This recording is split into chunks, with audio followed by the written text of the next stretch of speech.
তাদেরকে এই মাসের মধ্যে একটা বোনাস দেওয়া হবে। 2024 সালের 1 অক্টোবর ডিবির হাতে গ্রেপ্তার হন নাসা গ্রুপের চেয়ারম্যান ও বেসরকারি এক্সিম ব্যাংকের সাবেক চেয়ারম্যান নজরুল ইসলাম মজুমদার। বৈষম্য বিরোধী ছাত্র আন্দোলনে ঘটা হত্যাকাণ্ডের একটি মামলায় গ্রেপ্তার হলেও পরবর্তীতে হত্যা, দুর্নীতি ও জালিয়াতির একাধিক মামলায় তাকে গ্রেপ্তার দেখানো হয়। মালিক গ্রেপ্তারের পর থেকেই নাসা গ্রুপের কারখানাগুলোতে শুরু হয় অস্থিরতা। এরই ধারাবাহিকতায় 2025 সালের 25 সেপ্টেম্বর নাসা গ্রুপের মালিকানাধীন প্রায় 16টি কারখানা স্থায়ীভাবে বন্ধ ঘোষণা করা হয়।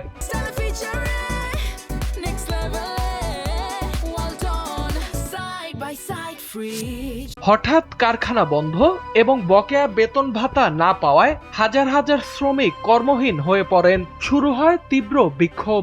শ্রমিক অসন্তোষের মুখে শ্রম মন্ত্রণালয়, বিজিএমইএ ও শ্রমিক প্রতিনিধিদের সঙ্গে বৈঠকে একটি সমঝোতা হয়। সেখানে ঘোষণা দেয়া হয় শ্রমিকদের সকল আইনগত পাওনা ও বকেয়া 2025 সালের 30 নভেম্বরের মধ্যে পরিশোধ করা হবে।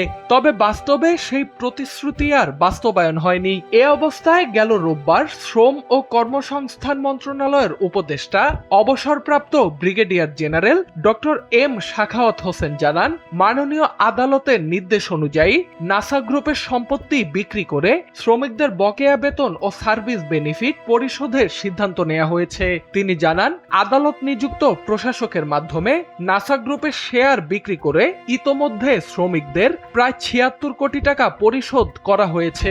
পাশাপাশি বাংলাদেশ ব্যাংকের নির্দেশনায় নাসা গ্রুপ 8টি ব্যাংকের ডাউন পেমেন্ট দিয়েছে।